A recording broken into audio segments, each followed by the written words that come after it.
Heyo, welcome into the CHGO White Sox pregame show, presented by PointsBet. Use promo code CHGO when you sign up to get 2 risk-free bets up to $2,000. Welcome into Studio A of our CHGO offices here in the West Loop of Chicago. I'm Sean Anderson. You can follow me on Twitter at Sean_W_Anderson. Alongside me, as always, is Herb Lawrence. Hello. You can follow him on Twitter at Ecknerwall23. He is the CHGO White Sox community leader, and we are here to preview the first game of 4 games between the Chicago White Sox and the Houston Astros. The Astros coming to town with a 75-41 record. The White Sox are 3 games above 500 for the first time since the 9th game of the year. They are 59-56. The Astros have the best record in the American League. The White Sox are currently tied for second place in the AL Central, 3 games back of the first place Guardians, who are 62-53. Herb, hello. How you feeling? I'm feeling good. Yeah, the Guardians won game 1 of their doubleheader versus the Detroit Tigers, but the White Sox need to take care of business in front of them right now, and the Houston Astros for a 4-game set is a tough task, but I see tonight as a game the White Sox could have, because I believe they have the pitching advantage, and all they need to do is put bat to ball versus Jose Urquidy, or I can't say his name right, I just want to say Urquidy all the time, and they'll have a good success today, because I see Johnny Cueto has already shut down the Houston Astros 1 time this year. How about a 2nd time? Yeah, it's a tough task. Not too many teams have been able to shut down the Astros, and Johnny Cueto, I mean, it's not like hasn't been able to do his job. I mean, he went 7 innings and 0 earned runs, but if he gave them, a classic Johnny Cueto start of 6 innings and 3 earned runs, in that one, they still would have won because they knocked around Justin Verlander. Yep. Like you said, the most important thing is the offense showing up. They hit 2 home runs last night.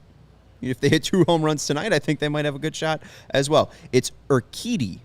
Yes. Urquidy. Yeah, I saw it on the pronouncer, but I'm still going to say it. Urquidy. All right. Well, hey, you do you. You live your life, Herb. Hey, I'm not going to win this game, Jose, and I'll call you whatever you want me to call you.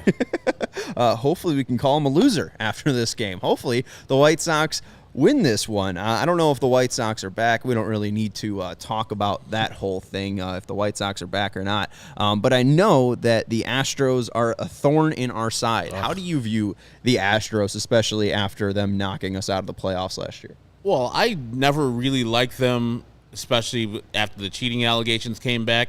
And John Boy Media has all the White Sox to thank for his fortunes that are going on right now and his lip-reading ability. But it was all Danny Farquhar who started this whole thing where the Astros were cheating and they were caught cheating.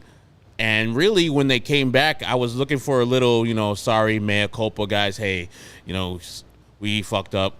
But no, that never really came. They were more defensive. And speaking of Astros fans, there was a specific guy last year who used to do the Locked On Astros stuff with us who were Locked On White Sox people. He was just a jerk, leaning into their cheating, and you guys hate because we won. I'm like, you didn't win.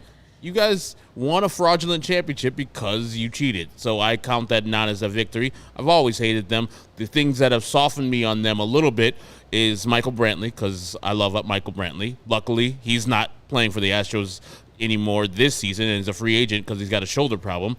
And then when they just picked up Trey Mancini, I cannot hate Trey Mancini no matter what. His story is just too great.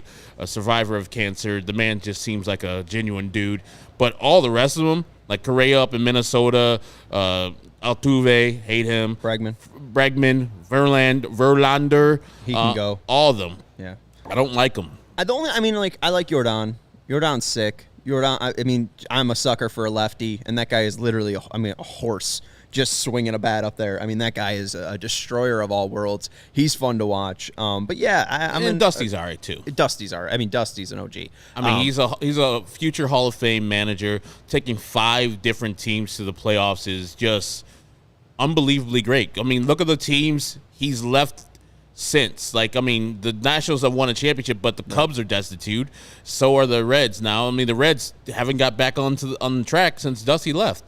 Dusty is a great manager, whatever that means. If my whole thing before this, where I was like, managers don't matter that much, Dusty time and time again proved me wrong, because wherever he went, he was winning games. Well, and who wouldn't want to play for Dusty? Like, I think Dusty talked about the pitching matchup between Cease and Verlander tomorrow, and he's like, well, shit, if I was a spectator and I wasn't, having to work tomorrow, I'd be sitting on the couch eating popcorn and drinking a beer and watching some good baseball, and I wouldn't be leaving until there's a commercial. Like, Dusty just seems like a guy who enjoys the ballpark. He's enjoyed baseball. Has been a baseball lifer. Has given to the game. Has given back. I mean, he's a real sweet guy. And I mean, too, like, the thing about the Astros is we're still 5 years removed from the Astros cheating. Yeah. They haven't been caught cheating again. I don't know if they are or aren't, but sure they still keep winning ball games. I mean, where was the punishment? There was no accountability for them cheating. What? A.J. Hinch had to leave? Great. His ring still shines. The banner still flies. None of the players got suspended.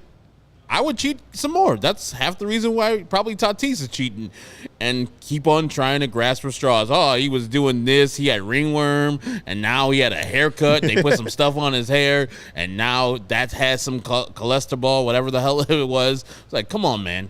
If you're cheating, just come out clean. Say, hey, I was trying to gain an edge as everybody else in this game is. I apologize for doing that. I'll be on the up and up from now on. The Astros haven't done that mea culpa, neither has Tatis. They'll never learn. So I lose respect for people who don't apologize because we're all going to make mistakes. We're all going to fuck up from time to time. Apologize and try to rectify what you've messed up and try to make people whole if you can. So right, and it's it's not like Tatis's suspension is going to get overturned. Like that, he already got rid of that process. So now you're just basically just trying to kiss up and make yourself look better. You got caught cheating. I mean, you look like a clown, and the more you talk, the more you keep looking like a clown. It just loses more respect every single day. I just think about that Manny Machado in the dugout yelling at Tatis like last year, just full-throated yelling at him. And it's probably some of that is you're an immature jerk. And Manny Machado, while people see him as a bad teammate, he's been nothing but a great teammate both in Baltimore, Dodgers, and with the San Diego Padres. And he's probably talking to Tatis. It's like, dude, do your job. Stop being such a lazy piece of crap. You have so much talent. You're just taking it for granted. And he's one of the worst shortstops when he is out there. So if anything comes out of this Tatis thing, and I know this is not a Padres thing, I hope he gets moved to center field or somewhere else because where he can't hurt the Padres anymore. And he finally comes to the table and says, hey, I was just cheating, man. I'm sorry. Right. I mean, that's the best way for him to, own up to this is just by stop lying and stop making up stuff about your barber and stop making up stuff about, ringworm and all that stuff. He's out here wrestling, apparently. Yeah, right. What are you doing? That's the thing we have to worry about when we're in wrestling. It's like, don't get ringworm. Go home and take a shower. It's nasty. It's just nasty stuff. But anyways, Astros in town. They knocked us out of the playoffs last year. They had a decent series this year in 2020 going to Houston. Some decent moments. The win over Verlander sticks out. I think the Sox still ended up losing that series 2-1. But, you look back at last year, they had a nice series at home versus the Astros. Lucas had a great start. Carlos had a great start in that series. I'm not expecting maybe a bloodbath on the South side, but I think we're probably going to get a 3-1 Astros series win here just because they are such a quality team. They have quality players run by quality people. I'm not, ethically. Yeah. Baseball-wise. Yes. Like I said before, they're in the business for the business of baseball. The White Sox are in baseball because they're a business. Houston is clearly shown the ability to continue being good, and I don't know. I just trust them to handle business. That's kind of what this series feels like the more and more I look at it. But and Pale Host Mike said earlier, it's like we're wrong on all of our predictions for the White Sox, and while we're predicting 3-1 Astros win, watch White Sox win 3 out of 4. Well, I'm expecting just a straight split. That's all I'm asking for is a straight split versus the best team in the American League. If you could just show that you're not losing any ground necessarily, just play those games and play them hard and mistake-free too. I just want the team to look a little bit better than they have as of late. Even though we swept the Tigers, no one was saying that is what we need right there. That is what White Sox baseball is all about. No, it was crap series. They just played a terrible team that they happened to just own this year. So I want them to improve what they have done versus the Tigers and take a little bit more hitting and a little bit more timely hitting that they've done with A.J. Pollock at the top of the lineup. and carry over to this series. Yeah, I mean, maybe they'll be able to show something here. There's signs of life, but I don't know if there's signs of a living, breathing organism. And two, like, I think I would bet my head on it. Like, I'd shave my head if the White Sox swept the Astros, but I already have to do that. I already bet that and lost. And I think HL said something too, like Dusty's as bad as Tony now. Well, his team's got 75 wins, and that's kind of what we talk about with managers don't matter. If you're a 59 and 56 team, everything's going to be put under the microscope when you have expectations to win a division. When you're in second place, you're not going to be under that microscope. Dusty's team goes out and wins games. So it doesn't matter if Dusty's falling asleep in the dugout or anything because his team's winning. So that's all that matters. That's half of the thing that happened last year with the White Sox. They were so good that they could play over the mistakes, put those in quotes, that Tony La Russa would make. This year, the margins are very slim. They're not scoring as many runs as they were last year, not hitting them as many home runs. So this team is, like you see, exposed a little bit more. You could see, okay, Tony's move right there could have cost us a run or two, where this year they cost you wins and losses. Last year it was like, okay, cool. Right. Tony did mess up right there, but the W was still in the left column. Well, and I mean, you look at the Tiger series this weekend. It's not like they were all clean games. It's not like the White Sox dominated the Tigers. I feel like if they play the same way they played against the Tigers, they're probably going to lose all 3 games, right? Yeah, so they're going to get swept if they play like they played versus the Tigers. So, I mean, everyone's got to show up here. Dylan Cease showed up, though. He was talking before the game today with his in preview of his big matchup between Justin Verlander. And they're also debuting a new shirt on the South Side. So we all heard about this poem that Dylan Cease wrote in the shower about his slider. Our guy Vinny Duber tweeted it out. "Oh, slider, slide" is the poem Dylan Cease wrote about the best pitch in baseball. Makes its worldwide debut today. Teammates have been spotting these shirts all weekend, and here is the poem. Do you want to read it, Herb, or do you want me to read it? I can barely read it from here. If I give it to you like this, do you want to read it, or you want me to read it? You go ahead and read it. Oh, okay. All right. Here, I'll read it. No, I got you. I just didn't know if you wanted to be brave here, all right? You want me to read the second half? This is... Yeah, how about we do that? So wait, there's 1, 2, 3, 4, 5, 6, 7, 8, 9, 10, 11, 12, I'll take 13, over the 14, humans 15, part. 16. I'll take over it. No, the strike zone. I'll take over there. Strike zone. Where's that? That's like the 5th line. You ready? 1, 2, 3, 4, 5, 6, 7, 8. Okay, yeah. So you'll take over in the strike zone. Yep. All right. Well, no, I'll do in the strike zone. You do the slider slide, because then that's literally half and half. All right. Cool. And do it as dramatic as possible. Steven, can you get some more better like mood lighting? Can you mood light this at all? Turn the lights off. Do it quick. Come on. Right, I mean, we're stalling here. I mean, what do you think? If you think we can get this as serious as possible, as mood. Okay, that's pretty good. That's pretty good. All right. You guys are going to see us in a second. This is perfect. This is perfect. So this is "Oh Slider Slide" by Dylan Cease. He wrote this in the shower. "Oh slider slide, oh slider slide. Past the batsman, I send my slider to hide. Oh slider slide, oh slider slide. Past the batsman, I send that round cow hide. Oh slider slide, oh slider slide. A fortune staked on you, least I overstride. Ugh. Oh slider slide, oh slider slide. In the strike zone, indeed a win is implied. Oh slider slide, oh slider slide. The humans can't believe my 300 RPM and fastball ride. Oh slider slide, oh slider slide. Your execution can earn you a bride. Oh slider slide, oh slider slide. Even the backup tried. Oh slider slide, oh slider slide. To the back foot of a lefty. Check swing, and the ump is wrong. The fuck? He's such a weirdo. He's the weirdest guy on this team, and I love it. Honestly, I mean, I told this to Kevin. I think like 14 out of the 16 lines aren't that bad. I mean, that last one, he just like gave up. But I think it's kind of funny, I think the worst one is your execution can earn you a bride. That one's real reply guy shit. That one's real desperate there, Dylan. That one's real. You're stretching on that one, brother. I don't know about that one. Like, I've never penned any poem, but I can tell this is not a good one. But, it's fun. It's fun to have, a little. He said he found this in the shower, listening to piano music. Mm-hmm. Like in San Francisco is when he said that he made it up. It's a rough go, man. But if they can sell these shirts, that'll be great. People would buy them. Yeah, well, I see Jared saying, love it, take my money. And then I think, Clark said this dude didn't get the vax, but is clearly on something. Evan Goosling, what is that? Goosling? How would Slinger Ops. Anyway, Slinger Ops says, anyone know where to buy the shirt?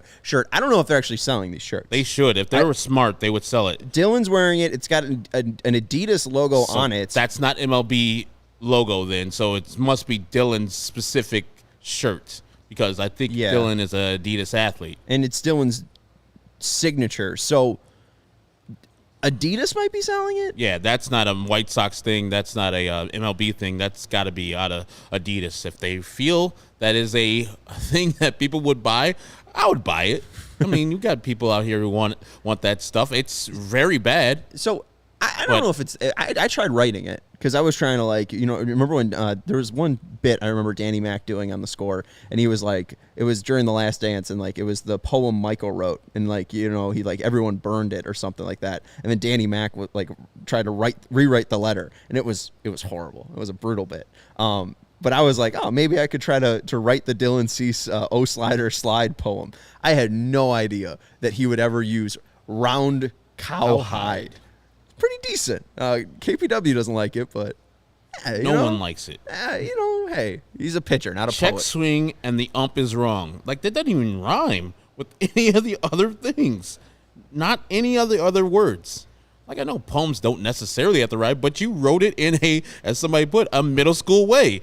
Middle schoolers rhyme Elisa 1-1, 1-1-2-2, 1-1-2-2 again. Yeah, that's AA, AB.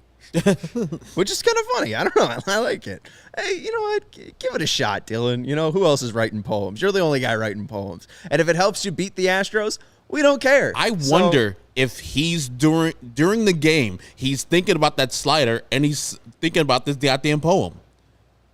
I would not put it past him. He's like, oh yeah, that was a good one right there. He just walked somebody. That was a great bar right there. Oh, slider slide. Oh, slider slide. Pass the basket. Ross is defending you in the comments here, Stephen. Was I too mean to you? Always. No. Big Ross fan. No, you're all right, Sean.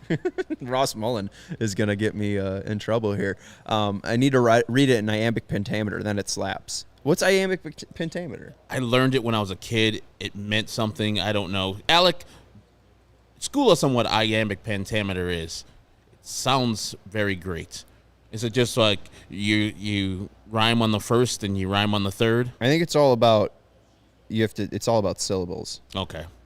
Every time we talk, we string together accent. This is like the example Google's giving me. I don't think it's going to happen.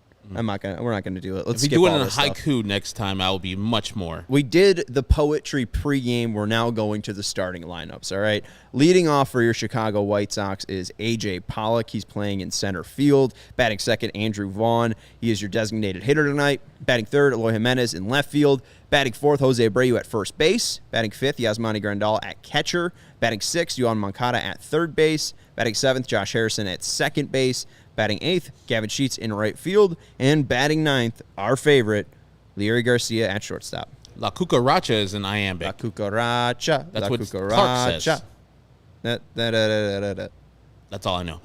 Yeah, that's looks like a decent lineup except for Luis Roberts still out. I think that Tony, through the media, said that he'll go through some workout to see if he's ready earlier in this series. And if he can get back, that'll be great because I thought he was going to be out for an extended period of time. But having Luis Robert back in this lineup eventually is a good sign for the White Sox. And this lineup has been doing well, as I said before, with A.J. Pollock at the top of it. He's been putting bat to ball, especially, 7 doubles, 3 home runs since the All-Star break. Mm-hmm. I think you looked that up. Yep. And Andrew Vaughn, who's hitting second, I didn't see that. Was he second, Steven? Yeah. Yeah, who's hitting second is a guy that's killing this August. Might be taking over the name from Jose Abreu. Oh, I don't know about that. Taking over the month. Abreu I think he's got 2 homers and 9 RBIs in the month of August, so it hasn't been a great month for Jose just yet, but maybe he turns it on. I don't know. And thank you, Chris Miller, for changing it. I'll rock with whatever name you got. Just I could not make out what word was what. So that's on me. I don't know. I hate seeing Leary in there. I hate seeing Gavin Sheets in there. I'm not excited for this lineup.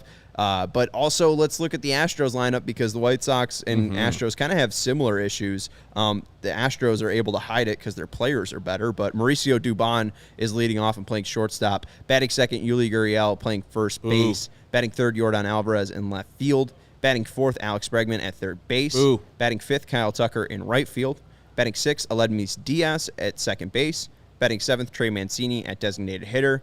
Batting eighth, Jake Myers at center field. And batting ninth, Martin Maldonado at catcher. And the reason why I bring up the fact that the Astros aren't that good is because here is the Astros way to run created plus versus right-handers. Dubon 54, Gurriel 84, Alvarez 204, Bregman 154, Tucker 151, Diaz 107, Mancini 121, Myers 74, and Maldonado 57. That one's from @RegionRat14, so thank you, Tyler, for tweeting that out. He says a lot of wiggle room outside of 3, 4, and 5. Alvarez 204, Bregman 154, Tucker 151. That is the guys you have to watch out for, but, you know, if you're able to get the first two guys out, then you just have to worry about Alvarez. As long as you're not walking Bregman or walking Tucker, you know, just make if you're going to let up a homer, make it a solo shot, right? Yep. You know, that's what we've always said. So the Astros, they have dangerous hitters. We know that, but it's not the deadliest of lineups. Not at all. Like, no Tuve, that's good. I said it earlier, no Michael Brantley, because every time he gets up to bat, some hit, opposite field, he's going to turn into a double. So, yes, I'm glad that he's not in. I'm not glad that he's got a shoulder problem. I would love from the White Sox next year. I think he's 35, 36, so it's perfect time for him to be a White Sox. But that lineup is nothing, no great shakes. And as you said, versus right-handers, they don't look all that dominating. And you have the right pitcher for the White Sox on the bump in Johnny Cueto, who knows how to pitch. He knows which guys that he does not want to beat him. And he knows where to place the balls to get weak contact, or when he does get a guy hitting a double, he can strand that guy at second more likely than not. So he's been pitching his ass off this year. I've been waiting for a correction. I have not seen it yet. Right. Hopefully it don't happen tonight because the man has been filthy. Second best pitcher on the White Sox, and I look forward to him pitching more because it's just entertaining baseball too. Well, let's look at Johnny's numbers on the year because you're right. He has probably been the second best pitcher for the White Sox outside of our poet, Dylan Cease. He's been the trusty steed of the staff in 102 innings. He's got Nice. 2.91 ERA, 102 hits allowed, 68 strikeouts, 23 walks, and an ERA plus of 137. Jose Urquidy, 119 and 1/3 innings pitched, 3.85 ERA, 113 hits allowed, 94 strikeouts, 26 walks, and a 101 ERA plus. So an average MLB pitcher. That's basically what you are seeing from Jose Urquidy. And also, too, 94 strikeouts to 119 innings. It's not like he's dominant. He has had one start against the White Sox, and that was back in 2021. He went 7 innings and had a nice start against the White Sox, but that's the only time he's been able to see him. 7 innings, 4 hits, 2 earned runs, 1 walk, and 5 strikeouts. So it's going to be an interesting matchup for Johnny Cueto. Going to be an interesting matchup against Urquidy. But again, it's all about the offense. It's all about scoring runs. And let's go through Johnny Cueto and how this team supports him because they basically haven't, Herb. May 16th, his first start in a White Sox uniform. 0 earned runs and 6 innings pitched. Versus the Royals, right? Versus the Royals. He got 3 runs in support in the first 6 innings. Not bad. May 22nd, 0 earned runs in 6 innings. He only got 1 run in support. Sounds like the White Sox. Sounds like the White Sox. May 28th, 5 earned runs in 6 2/3 innings against the Cubs. He was left in too long, but didn't matter because he only got 1 run in support.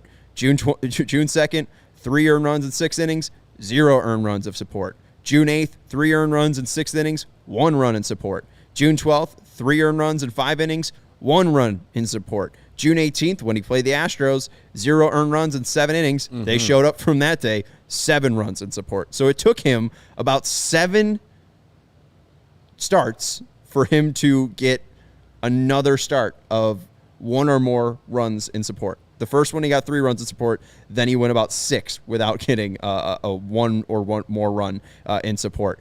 June 23rd, 3 earned runs, 5 1/3 innings, 0 runs in support. June 28th, 3 earned runs in 6 innings, 5 runs in support. And that was the Angels game where he's like, guys, hit the ball in the air. Yeah, and then they did.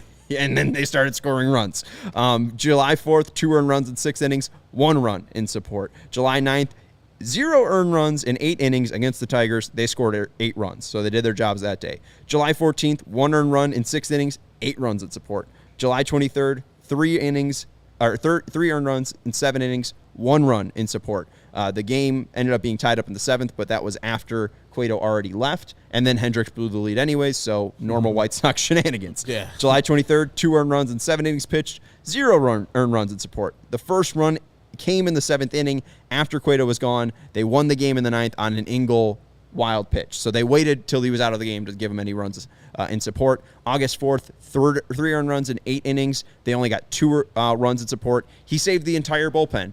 They couldn't give him 3 runs. And then August 10th, 2 earned runs in 6 innings, 3 runs in support, but not even a comfortable game. I mean, really, he's had the one game against the Astros where it's a real comfortable game. He had the game against the Tigers where it was a comfortable game. The Astros where they ended up pulling away 11-4, but they have not shown up to him and given him a lead and said, here you go, Johnny. Give us your best. Exactly. And you just read off all the earned runs that he's given up. Only one time versus the Cubs did you read off that he gave up 3 earned runs or more. It's phenomenal, guys. That's every day. If you ask a Major League Baseball team, hey, we're going to give a pitcher out here for, 17 starts. He's going to be out here giving you 3 earned runs or less, minimum 6 innings pitched. You good? I was like, sign me the fuck up. Yes. Jesus Christ, sign me up. And this guy was picked up in the middle of the season as a minor league free agent signing, and he's been our most valuable pitcher besides Dylan Cease. And with his comments that he's made with, hey, hit the ball in the air and we're not playing with fire. Let's get some fire. Right. This man is an outsider who knows how to win, and he sees something wrong, and he's not afraid to speak his mind. None of that garbage. None of that insular stuff with the White Sox keep things in-house and keep it family. No, I see something wrong. I'm gonna talk about it because I'm a veteran. I know that this team is better than what they're showing. And he doesn't throw his teammates on the bus, which he should. I mean, they're not giving him any run support when he's going out there and dealing. He's got, 5 losses on the year? With that type of line. A sub-3 ERA. 5 losses. How? Jesus, how? 7-9 in his starts, and in 9 starts, he has had 3 runs or less in a run support. So he's just not getting help, and it's like this guy. You know what you're getting from him. Like you know you can win this game. Like when Dylan Cease is on the mound, you know you can win that game. When Johnny Cueto's on the mound, you know you can win that game because they just go out there and do their jobs. But it's just all about the offense doing their job, and I just don't think it's going to happen tonight. If there is a guy that they can get off of, which they haven't, I don't believe in their career, is this Urquidy guy. They can get hits. He's a league average pitcher, and we know what league average pitchers do against the White Sox. But we're not expecting the White Sox to do anything in this series, and it's the first game of a series. So, put down an L for me. He's a weird pitcher, too, though, because, you look at his last starts until July, in 45 innings, a 3 earned run average, 39 strikeouts, but against Boston, 10 strikeouts, against Oakland, 9 strikeouts, against Los Angeles, 8 strikeouts. So this might be an ugly game for the Sox if they're impatient. And he got lit up his last start. I believe that was versus the Texas Rangers. So there's a chance to get to Urquidy if you just be patient, allow him to do his thing, and put bat to ball. Stop striking out. Stop just flailing that balls outside the zone, Eloy Jimenez. Yes. Hey, but he's been the second best hitter since, I think, the All-Star break, according to batting average, the all-important batting average. Single. You heard our preview of the game. You heard us talk about the starting lineups. You heard us talking about the starting pitchers. You heard us talking about starting pitchers and their poetry. Now it's time to put your money where your mouth is. Download the PointsBet app and help support CHGO. It's the best way to help support CHGO. If you do that right now, downloading the PointsBet app and using code CHGO, you get 2 risk-free bets up to $2,000. And that's not it. If you make a $50 or more first-time deposit, you'll get a free CHGO membership, which unlocks all of our web content and you'll even get a free t-shirt of your choice from the CHGO Locker. And if you want to support Slide or Slide, you get your, the Cy Young candidate, Dylan Cease. We got a brand new Dylan Cease t-shirt. It's not got his poetry on the back, but it does got, his great mustache on the front. Get the t-shirt yourself and put a better poem in the back of it yourself. There you go. You can write your own. You get $2,000 in free bets, a free CHGO membership, and a free t-shirt from the CHGO Locker, all for making more than a $50 first-time deposit at PointsBet when you download the app and use code CHGO when you sign up. And if you make a $50 or more first-time deposit, again, you'll receive a free CHGO membership, which unlocks all of our web content, and you'll get that free shirt of your choice from CHGO Locker. It is the best betting app out there. It is the quickest with its payouts. It has the best markets. It has the best live betting. And once the game starts, don't just bet. Live your bet life at PointsBet. If you or someone who has a gambling problem and wants help, call 1-800-GAMBLER for crisis counseling and referral services. All right, Herb, do you have a click to pick, and do you have a prediction? I do, and it's going to go with Andrew August, or August Andrew.